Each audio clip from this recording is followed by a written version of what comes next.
Assalamualaikum warahmatullahi wabarakatuh. Hari ini kita akan masuk ke pertemuan keempat kita yang membahas mengenai transport molekul melewati membran sel. Nah, sebelum masuk ke pembahasan lebih lanjut, kita akan bahas terlebih dahulu mengenai apa itu membran plasma atau membran sel. Nah, membran plasma atau membran sel itu merupakan suatu plasma yang membatasi sel dengan lingkungannya yang bersifat semi-permeable. Di mana di sini reaksi-reaksi biokimia dalam metabolisme sel yang memerlukan bahan-bahan tertentu, misalnya adalah nutrisi dan O2 dari luar sel, itu akan ditransportkan masuk ke dalam sel melalui membran plasma. Selain itu, membran plasma juga digunakan untuk mengeluarkan sisa metabolisme yang tidak berguna, misalnya adalah karbon dioksida. Nah, masuknya bahan-bahan ke dalam sel dan keluar sel itu akan diatur sepenuhnya oleh membran plasma. Dan di sini membran plasma itu memiliki struktur yang sangat tipis sehingga hanya dapat divisualisasikan atau dilihat menggunakan mikroskop elektron. Dan membran plasma adalah suatu susunan berlapis dengan pola beraturan yang terutama terdiri dari bagian protein dan lipid. Nah, fungsi dari membran plasma itu tidak mungkin terpisahkan dari proses kehidupan, di mana membran plasma menjadi salah satu organel yang menjadikan sel berbentuk karena dia berfungsi untuk memisahkan sel dari lingkungannya. Nah, jika berbicara mengenai komponen penyusun membran, di sini model fluid mozaik dari struktur membran itu sangat didukung oleh bukti-bukti visual yang didapatkan sewaktu penelitian mengenai membran sel ini dilakukan menggunakan mikroskop elektron. Di mana berdasarkan penelitian dapat diketahui bahwa membran sel ini tersusun atas molekul-molekul seperti lipid, protein, dan karbohidrat. Di mana 3 lipid utama dalam membran sel itu terdiri dari fosfolipid, glikolipid, dan kolesterol. Sedangkan untuk protein penyusunnya itu terdiri dari protein intrinsik atau integral dan protein porifer atau ekstrinsik. Dan yang terakhir, karbohidrat yang menyusun membran di sini yang paling sering ditemukan adalah glikoprotein. Nah, selanjutnya kita akan bahas lebih lanjut mengenai komponen-komponen penyusun membran tersebut. Nah, sekarang kita akan mulai membahas satu persatu mengenai komponen penyusun membran sel. Yang pertama kita akan bahas adalah bagian lipidnya. Nah, membran sel di sini itu tersusun atas lipid bilayer, terutama dibentuk oleh komponen fosfolipid yang tersusun atas dua bagian utama. Ya, ini adalah gambar fosfolipid yang tersusun atas dua bagian utama, di mana bagian kepala, nah di kepalanya fosfolipid itu bersifat hidrofilik, sedangkan bagian ekornya itu bersifat hidrofobik. Nah, karena ada dua sifat yang berbeda pada molekul fosfolipid tersebut, maka membran sel ini tersusun secara bilayer, di mana bagian ekor yang bersifat hidrofobik itu mengarah ke bagian tengah membran. Sedangkan bagian kepala yang bersifat hidrofilik itu masing-masing akan berada di bagian luar membran. Selain itu, ada komponen kolesterol. Ya, selain fosfolipid ada komponen kolesterol, di mana senyawa kolesterol ini berada di daerah hidrofobik membran sel. Ya, kolesterol di sini berada di bagian hidrofobik membran sel. Lalu selain fosfolipid dan kolesterol, ada juga bagian yang kita sebut sebagai glikolipid. Nah, di sini permukaan membran luar sel itu biasanya cenderung banyak mengandung atau kaya akan glikolipid. Nah, sekarang kita masuk ke komponen penyusun membran yang kedua, yaitu komponen protein. Nah, untuk komponen protein ini, itu ada dua jenis. Yang pertama ada protein integral, dan ada protein perifer. Nah, untuk protein integral ini adalah protein yang merentangi lapisan lipid bilayer. Nah, protein integral itu mengandung daerah hidrofobik dan hidrofilik, di mana bagian hidrofiliknya itu akan berinteraksi dengan ujung polar molekul lipid pada masing-masing permukaan selebaran biomolekuler. Lalu jenis yang kedua ada protein perifer.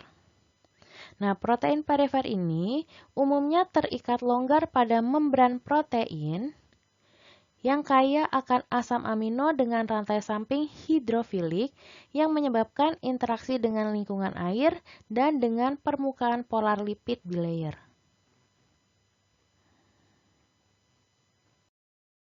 Nah, sekarang kita masuk ke komponen penyusun membran yang ketiga, yaitu karbohidrat membran. Nah, pada bagian ini sebenarnya merupakan protein yang mengandung karbohidrat. Jadi kalau kita lihat ya, di sini ada oligosakarida, itu menempel pada struktur yang berwarna merah. Yang kuningnya ini adalah karbohidrat, yang merahnya ini adalah protein. Di mana di sini protein ini akan mengandung karbohidrat yang terikat secara kovalen yang merupakan monosakarida tunggal atau oligosakarida yang relatif pendek. Nah, kebanyakan protein yang disekresikan menuju ke bagian luar sel itu disebut dengan glikoprotein. Seperti kebanyakan pada plasma darah kita. Namun, ada lagi salah satu protein membran yang paling banyak diketahui, yaitu glikovirin, yang terdapat pada sel darah merah.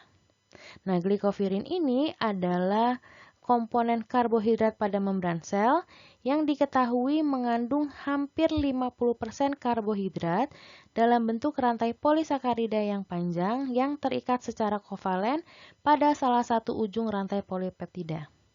Nah, seperti yang tadi kita sebutkan bahwa sebenarnya unsur karbohidrat membran ini terdiri dari karbohidrat yang berwarna kuning ini dan protein yang berwarna jingga atau merah ini.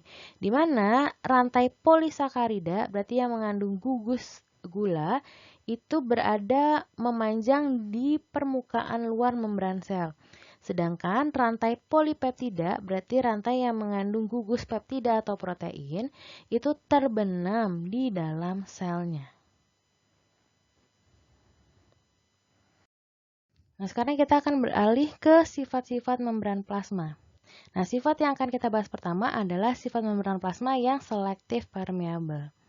Nah, sifat selektif permeabel pada membran plasma itu dapat disebabkan oleh keberadaan struktur lipid bilayer ataupun dengan keberadaan protein pada bagian membrannya. Nah, sifat selektif permeabel pada bagian membran itu mengakibatkan tidak semua molekul atau zat-zat tertentu itu dapat masuk bebas ke dalam sel.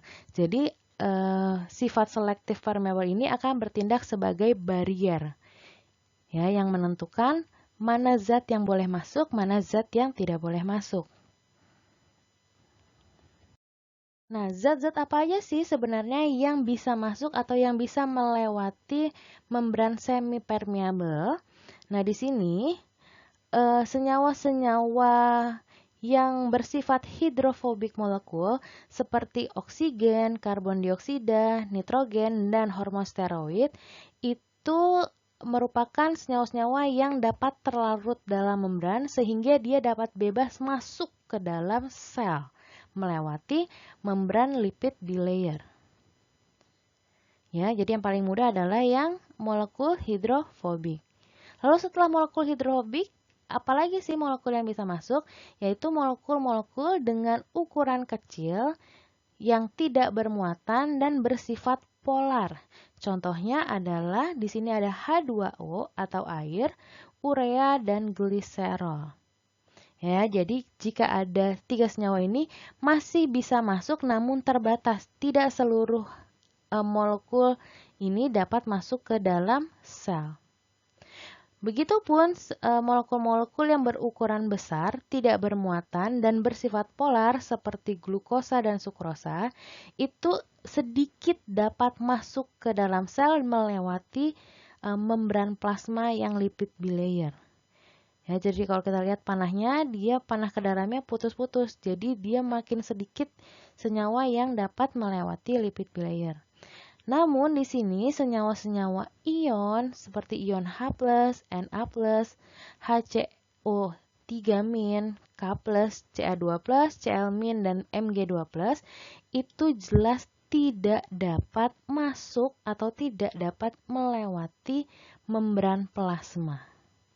Jadi ini urutannya dari atas ke bawah adalah dari yang paling mudah atau bisa langsung masuk ke membran plasma ke yang paling sulit hingga tidak dapat melewati membran plasma.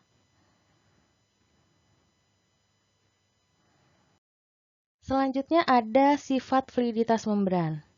Nah, di sini membran plasma itu sebenarnya bukan merupakan lembaran molekul yang statis atau yang diam saja yang terikat pada tempatnya, namun dia dapat berubah.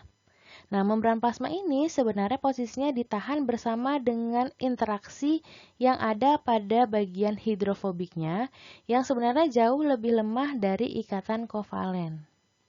Di mana sebenarnya sifat fluiditas membran itu dipengaruhi oleh beberapa hal, antara lain oleh pergerakan fosfolipid, ketidakjenuhan asam lemak, adanya kolesterol, serta keterikatan protein pada filamen sitoskeleton. Nah, sekarang kita beralih ke fungsi membran sel. Nah, fungsi membran sel secara umum itu dapat dikategorikan menjadi 6 fungsi. Yang pertama di sini ada kompartemenisasi. Nah, di sini pada fungsi kompartemenisasi, membran sel atau sering juga disebut sebagai membran plasma merupakan suatu selaput yang membatasi suatu ruangan atau kompartemen, dan dengan kata lain, membran tersebut akan menyelubungi seluruh isi sel. Nah, selain membran sel, terdapat pula membran yang membatasi nukleus dan ruang-ruang atau organel di dalam sitoplasma. Nah, di dalam sel, kompartemenisasi ini mutlak diperlukan karena ruang-ruang di dalam sel itu berisi cairan dan adanya percampuran cairan dari ruang-ruang tersebut itu dapat menyebabkan kehancuran bagi sel yang bersangkutan. Lalu fungsi yang kedua adalah untuk interaksi antar sel. Nah, di sini pada organisme multiseluler, membran sel ini berperan penting dalam proses interaksi antar sel yang satu dengan sel yang lainnya. Nah, organ tubuh manusia pada umumnya itu tersusun atas berbagai jenis sel yang harus bekerja sama untuk melaksanakan fungsi keseluruhan. Dan di sini membran sel akan berperan dalam memfasilitasi sel untuk saling mengenal, kemudian saling bertukar substansi dan informasi. Lalu fungsi yang ketiga adalah untuk pengubahan energi. Nah, perubahan bentuk dari satu energi ke bentuk energi yang lain itu merupakan hal yang sangat penting dalam suatu proses hidup. Dan membran sel itu sangat berperan dalam proses ini. Hal yang sangat mendasar bagi semua kehidupan adalah kemampuan sel untuk mengubah energi. Contohnya adalah kemampuan sel tumbuhan untuk mengubah energi cahaya matahari menjadi energi kimia yang terkandung dalam karbohidrat. Nah, sel hewan maupun sel tumbuhan itu sebenarnya mampu mengubah energi kimia dari karbohidrat tersebut menjadi ATP atau senyawa lain yang berenergi tinggi. Nah, proses pengikatan energi ini itu terjadi di dalam membran dari mitokondria dan kloroplas. Nah, energi cahaya, panas, dan energi mekanik itu dapat diubah oleh reseptor pada sistem saraf menjadi impuls saraf yang kemudian merupakan cara komunikasi yang efektif dari atau dalam sistem saraf tersebut. Nah, meski mekanisme pengubahan tersebut belum diketahui secara pasti, namun membran sel ini berperan penting dalam proses tersebut.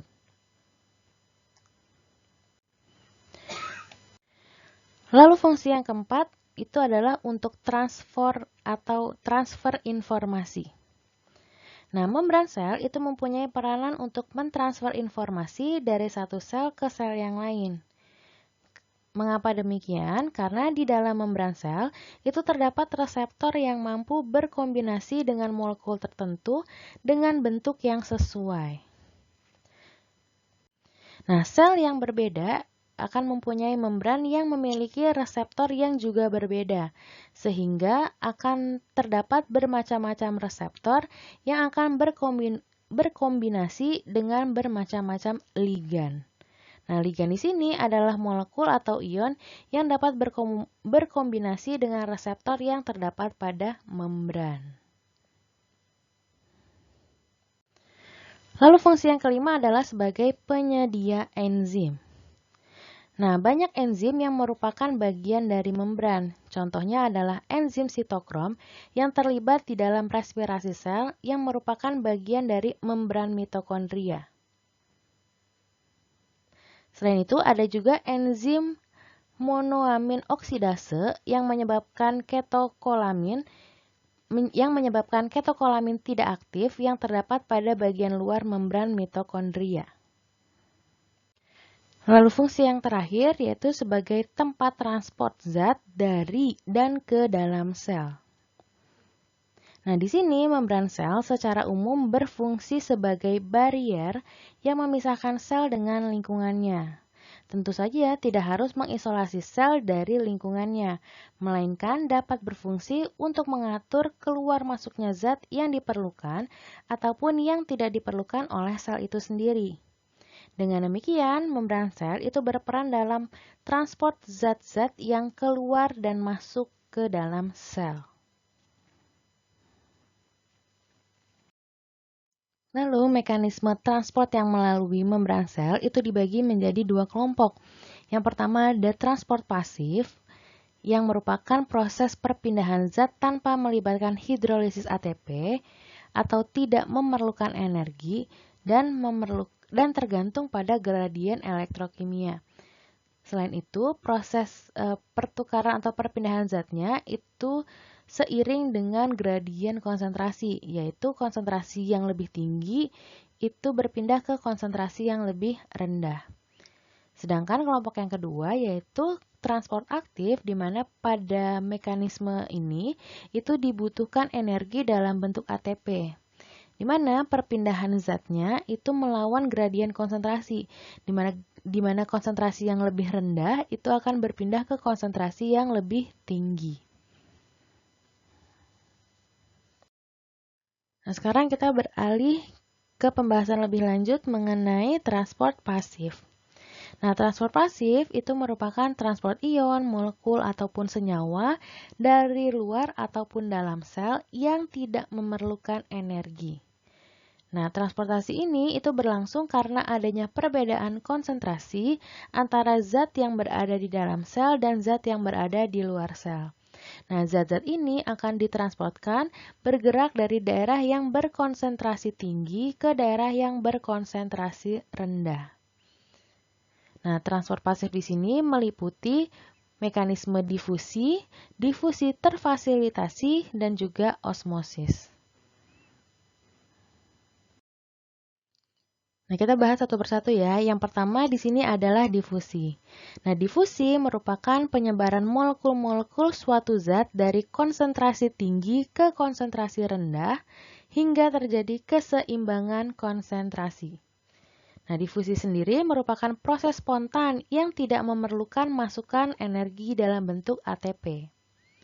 Nah, mekanisme transport ini itu meliputi berbagai zat, bisa dalam bentuk zat padat, cair maupun gas. Dan mekanisme difusi ini itu bertujuan untuk mencapai keseimbangan konsentrasi antara zat dengan pelarutnya. Selain itu, difusi juga berperan dalam peristiwa pertukaran materi dari satu sel dengan lingkungannya. Kalau kita lihat ya, pada gambar di slide ini terlihat bahwa di gambar yang pertama ini, molekul di sebelah kiri ini mengandung molekul dengan konsentrasi yang lebih padat atau yang lebih tinggi. Sedangkan di bagian yang sebelah kanannya, ini airnya terisi kosong ya. Di tengah-tengahnya ini ada membran. Nah, proses difusi ini terjadi perpindahan molekul dari yang konsentrasinya lebih tinggi ke yang konsentrasinya lebih rendah. Sehingga di proses akhirnya itu terjadi keseimbangan konsentrasi antara kedua bagian.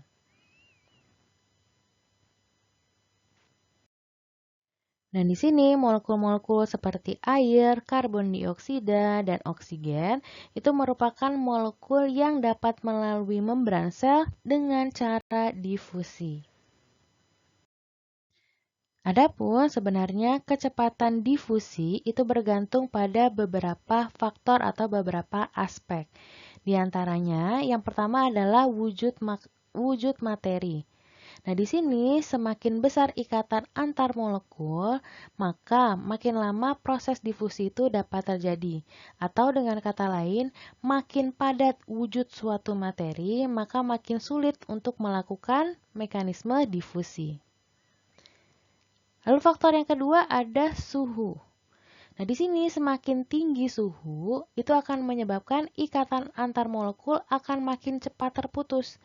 Dan hal tersebut menyebabkan mekanisme difusi itu dapat menjadi lebih cepat. Lalu faktor yang ketiga di sini ada ukuran molekul. Nah, molekul-molekul yang berukuran kecil itu akan lebih mudah untuk melintasi suatu membran daripada molekul-molekul yang berukuran lebih besar pada kondisi lingkungan suhu yang sama. Lalu faktor yang terakhir yaitu konsentrasi. Nah, di sini semakin besar perbedaan konsentrasi antara zat dan pelarutnya atau perbedaan konsentrasi zat pada dua tempat yang berbeda, itu menyebabkan semakin besar rata-rata difusinya.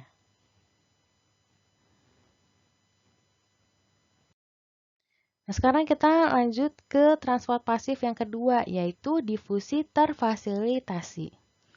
Nah, difusi terfasilitasi atau difusi dipermudah itu merupakan mekanisme transport yang dibantu oleh protein-protein integral dalam membran plasma atau kita sebut juga sebagai protein pembawa.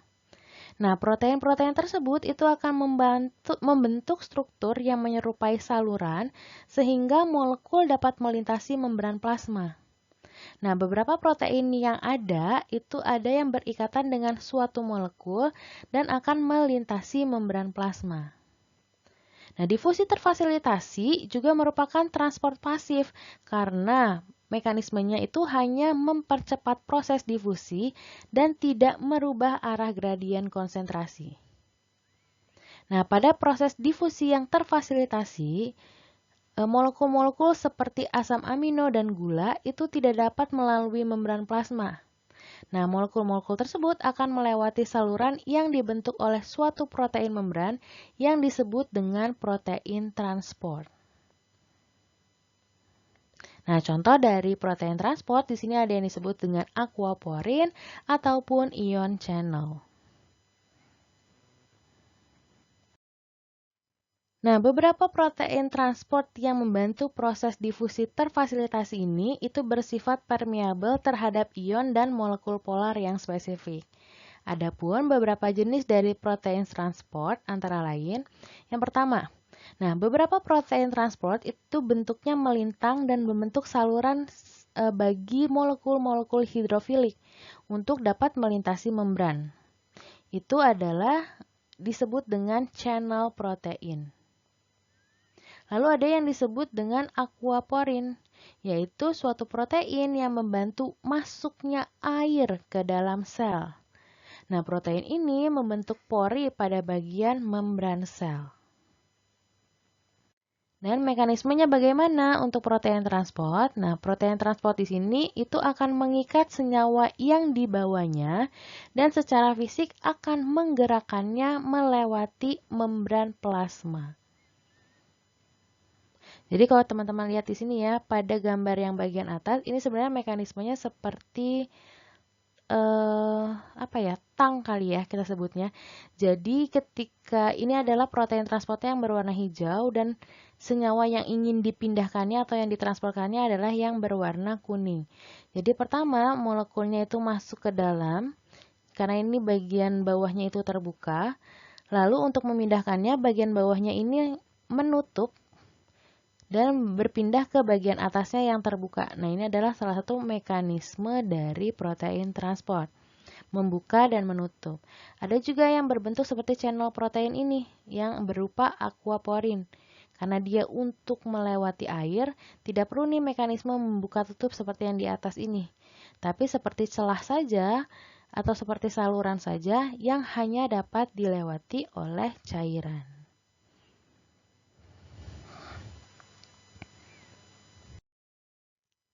Lalu sekarang kita lihat fungsi dari protein transport. Nah, fungsi dari protein transport di sini itu dilihat dari arah dan jumlah molekul yang dapat dipindahkan.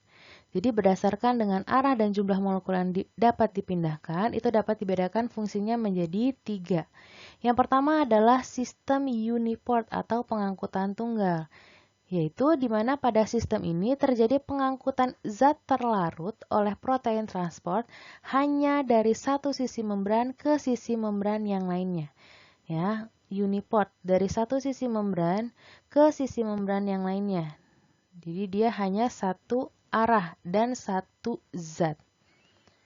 Lalu ada sistem yang kedua yang disebut sebagai sistem symport, yaitu sistem pengangkutan zat terlarut secara bersama-sama oleh protein transport secara searah.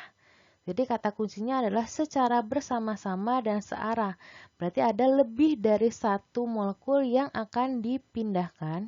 Kalau kita lihat di sini molekulnya yang kuning dan molekul yang biru ini akan dipindahkan melalui protein transport tapi ke satu arah yang sama. Ini disebut dengan sistem symport. Lalu yang ketiga ada sistem antiport, yaitu pengangkutan zat terlarut oleh protein transport dengan arah yang berlawanan. Ya, kata kuncinya dengan arah yang berlawanan. Berarti ada lebih dari satu molekul yang dipindahkan. Oleh karena itu ada dua arah yang berbeda. Satu mengarah ke dalam, satu mengarah keluar. Nah, contoh dari sistem antiport ini itu terdapat pada pemompaan natrium keluar sel dan pemompaan kalium ke dalam sel.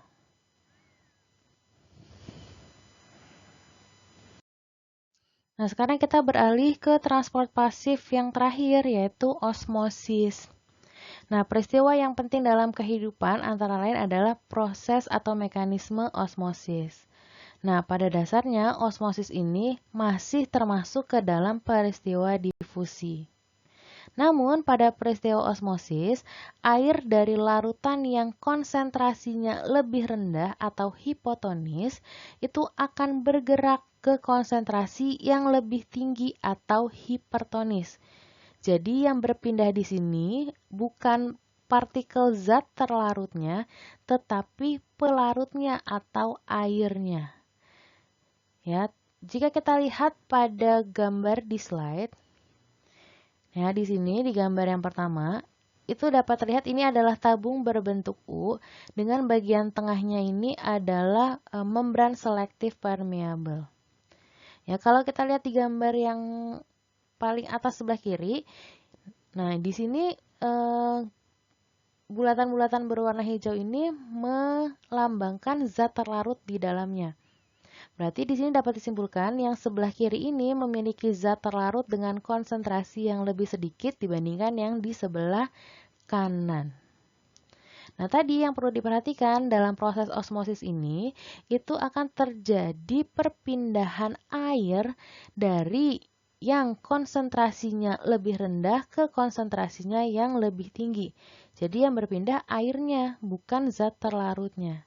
Oleh karena itu, hasilnya bagaimana? Hasilnya adalah ada satu sisi tabung yang memiliki volume lebih tinggi. Karena yang tadi sebelah kanan kan konsentrasi zat terlarutnya lebih banyak. Oleh karena itu, air dari sebelah kiri itu akan berpindah ke sebelah kanan, melewati membran selektif permeable. Sehingga akan dihasilkan konsentrasi yang sama. Ya, konsentrasi yang sebelah kiri ini akan sama dengan konsentrasi yang sebelah kanan ini. Tetapi volumenya lebih banyak yang di sebelah kanan dibandingkan dengan yang sebelah kiri. Karena tadi terjadi proses osmosis yang melewati membran selektif permeable. Nah, tadi kan dalam proses osmosis itu tujuannya adalah untuk penyeimbangan konsentrasi larutan antara satu bagian dengan bagian yang lain. Nah, oleh karena itu proses osmosis ini sebenarnya terkait dengan mekanisme osmoregulasi, yaitu suatu mekanisme pengaturan cairan tubuh untuk menyeimbangkan pemasukan dan pengeluaran cairan tubuh oleh sel atau organisme hidup. Nah, contoh mekanisme osmoregulasi itu contohnya terdapat pada organisme protista dan paramecium, di mana kedua organisme ini itu memiliki organel vakuola kontraktil yang berfungsi untuk mengeluarkan air yang berlebih dari dalam sel keluar sel.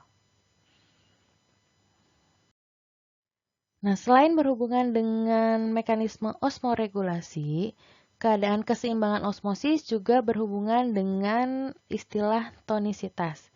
Nah, tonisitas di sini adalah ukuran kemampuan larutan di sekitar sel untuk dapat menyebabkan sel mendapatkan atau kehilangan air. Nah, di sini ada 3 jenis tonisitas, ada yang disebut dengan larutan isotonis, hipertonis maupun hipotonis. Nah, bedanya ada di mana isotonis, hipertonis, dan hipotonis? Kita akan bahas lebih lanjut. Nah, pada gambar di slide itu tergambar ada kondisi hipotonis, isotonis, dan hipertonis pada sel hewan maupun sel tumbuhan. Nah, istilah isotonis, hipertonis, dan hipotonis ini itu berhubungan dengan tekanan osmosis. Nah, tekanan osmosis sendiri adalah tekanan hidrostatis yang ada pada larutan untuk menghentikan proses osmosis suatu larutan menuju ke larutan yang lain melewati membran yang bersifat semi-permeabel. Nah, osmosis sendiri adalah perpindahan molekul zat cair dari yang larutannya encer atau konsentrasi airnya lebih banyak menuju ke larutan yang lebih pekat atau konsentrasi airnya lebih tinggi. Nah, perbedaan konsentrasi antara larutan yang dipisahkan oleh membran semi-permeabel itulah yang menjadi dasar dari istilah hipotonis, isotonis, dan hipertonis. Nah, sekarang kita akan bahas satu persatu nih kondisinya. Yang pertama adalah hipotonis. Nah, kondisi hipotonis adalah kondisi ketika zat terlarut di luar sel atau di luar membran semi-permeabel memiliki konsentrasi yang lebih rendah atau dengan kata lain, airnya itu memiliki konsentrasi yang lebih tinggi. Berarti kadar air di luar lebih tinggi daripada kadar air di dalam sel. Oleh karena itu, air akan mengalir ke dalam selnya. Ya, jadi di sini arah panahnya H2O masuk ke dalam sel. Nah, di sini jika hal ini terjadi secara terus-menerus, apa yang akan terjadi? Yang akan terjadi adalah sel lama-lama akan menggembung karena air terus-menerus masuk. Sedangkan fleksibilitas selnya ini kan ada batasnya ya. Seperti balon aja gitu, kalau dia diisi air terus-menerus lama-lama akan menjadi pecah, begitupun sel. Jika terus-menerus ada air yang masuk ke dalam sel, maka lama-kelamaan selnya dapat menjadi pecah atau lisis. Nah, pecahnya sel atau lisisnya sel ini dapat menyebabkan kematian untuk sel. Lalu kondisi yang kedua di sini ada kondisi isotonis. Nah, kondisi isotonis ini adalah ketika konsentrasi zat terlarut di dalam maupun di luar membran semi-permeabel adalah sama. Jadi dia seimbang. Ya, kalau di sini terlihat H2O masuk, ada juga H2O yang keluar. Makanya jumlah H2O yang masuk akan sama dengan H2O yang keluar. Karena konsentrasinya sama. Jadi bisa dikatakan tidak akan ada pergerakan air melalui membran semi-permeabel ketika tekanan osmosis mencapai kondisi isotonik. Atau jumlah cairan yang masuk dan keluar membran itu sama persis sehingga tidak akan terjadi perubahan konsentrasi. Makanya di sini selnya normal. Lalu kondisi yang terakhir ada hipertonik. Ya, kondisi hipertonik ini adalah kondisi ketika konsentrasi zat terlarut yang berada di luar membran semi-permeabel itu lebih tinggi daripada di dalam. Ya, sehingga di sini air akan bergerak keluar sel. Ya, jika hal ini terjadi, berkebalikan ya dengan kondisi hipotonik. Kalau ini kan airnya keluar terus ya, berarti dari sel yang normal ini, dia akan mengalami plasmolisis atau keluarnya cairan yang secara terus-menerus sehingga menyebabkan sel menjadi mengkarut atau kehabisan cairan. Nah, kehabisan cairan ini lama-lama akan membuat sel menjadi tidak berfungsi, bahkan juga dapat menyebabkan sel menjadi mati.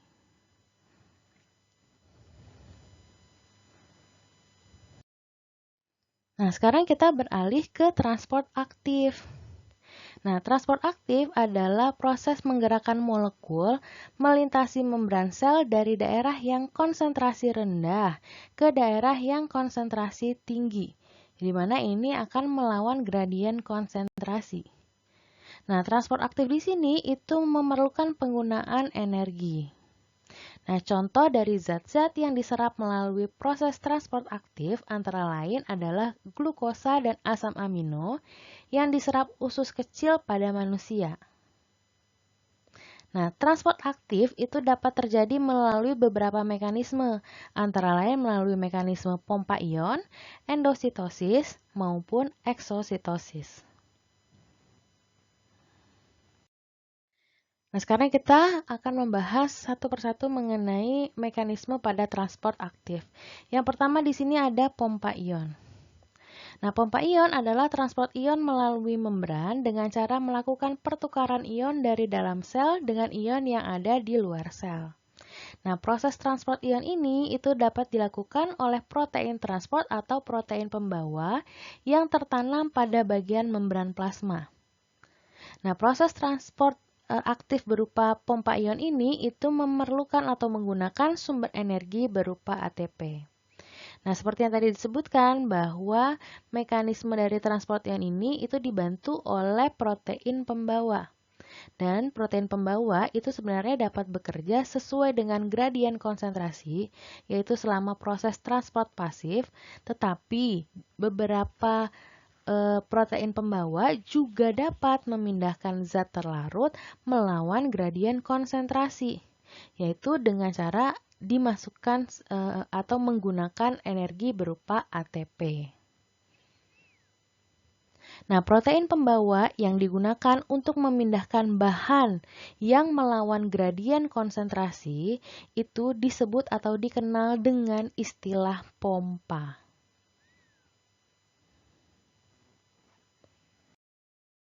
Nah, contoh dari sistem transport aktif seperti yang ditunjukkan pada gambar ini adalah pompa natrium kalium, di mana pada pompa natrium kalium ini terjadi pertukaran ion natrium, pertukaran ion natrium dan ion kalium dari dalam dan dari luar sel, di mana ion-ion tersebut akan melintasi bagian membran plasma. Jika teman-teman lihat di sini, nah di sini ada pergerakan ion natrium dari dalam ke luar sel, di mana dia membutuhkan ATP, ya kalau kita lihat di sini. Nah di sini mekanisme pertamanya adalah natrium masuk ke dalam protein pembawa atau protein transportnya. Ya, ini kan bagian bawahnya terbuka, tapi bagian atasnya tertutup. Nah, bagaimana mekanisme untuk merubah posisinya? Yaitu dengan cara menggunakan ATP. Ya, ketika ada satu fosfat menempel pada bagian protein transportnya, maka bagian yang tadinya terbuka akan tertutup, berubah haluan.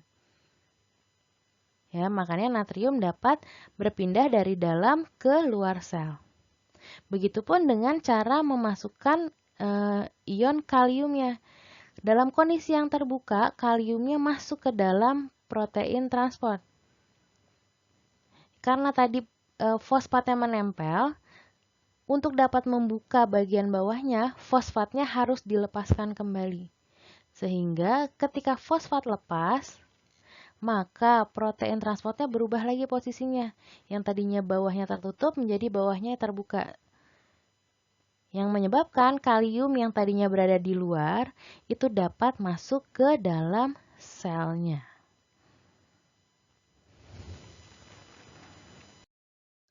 Nah, setelah pompa ion, sekarang kita masuk ke mekanisme transport aktif yang lain, yaitu endositosis. Nah, endositosis itu merupakan transport yang memerlukan energi, di mana pada mekanisme endositosis itu terjadi proses masuknya senyawa dari luar ke dalam sel melalui membran dengan cara pembungkusan senyawa atau cairan ekstraseluler dengan pelekukan ke dalam sebagian membran.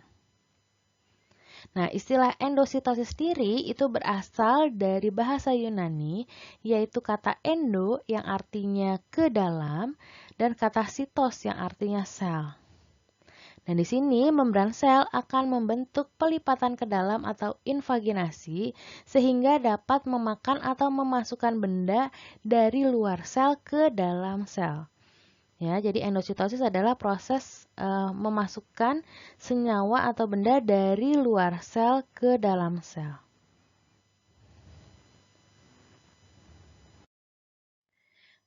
Nah, mekanismenya bagaimana untuk endositosis? Nah, untuk proses endositosis ini ternyata di dalam sel, benda-benda yang dimasukkan tersebut itu dilapisi oleh sebagian membran yang terlepas yang akan membentuk kantung. Nah, seperti ini ya. Ini benda yang akan dimasukkan ke dalam, lalu lama-lama masuk ke dalam dan dibungkus atau diselubungi oleh kantung.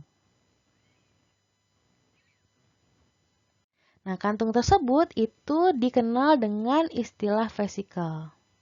Nah, jadi vesikel-vesikel yang ada di dalam ini itu sebenarnya berisi materi yang sebelumnya berada di bagian luar sel. Nah, di sini ada 3 jenis atau 3 tipe endositosis. Ada fagositosis, pinositosis, dan endositosis yang diperantarai oleh reseptor. Bedanya di mana? Nah, bedanya adalah pada fagositosis itu materi yang dimasukkan berupa partikel padat. Makanya istilah fagositosis itu dikenal dengan istilah memakan. Ya, karena partikel padat yang ingin dimasukkan ke dalam sel. Sedangkan untuk pinositosis, materi yang dimasukkan itu berupa cairan ekstraseluler. Ya, yang dimasukkan ke sini adalah cairan ekstraseluler. Makanya istilah pinositosis ini juga dikenal dengan istilah meminum. Ya, karena ini kan yang dimasukkan benda padat memakan fagositosis. Kalau pinositosis itu yang dimasukkan benda cair, maka istilahnya kadang disebut juga meminum sel.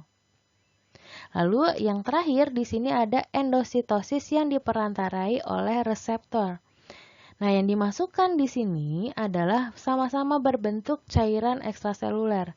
Namun, yang membedakan antara pinositosis dengan endositosis yang diperantarai reseptor, di sini senyawa-senyawa fluida yang ingin dimasukkan ke dalam sel itu harus berikatan dengan reseptor-reseptor yang terdapat di permukaan sel.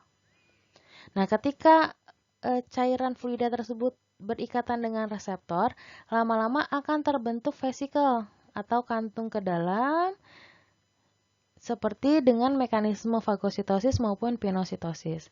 Yang menjadi syaratnya adalah harus ada interaksi antara fluida yang ingin dimasukkan dengan reseptor di bagian permukaan.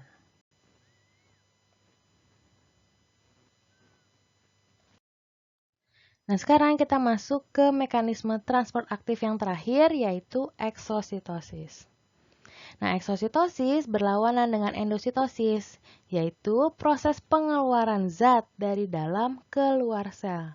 Di mana mekanismenya, sekret-sekret yang terdapat di dalam sel atau zat-zat yang ingin dibuang itu pertama kali itu terbungkus oleh kantung membran.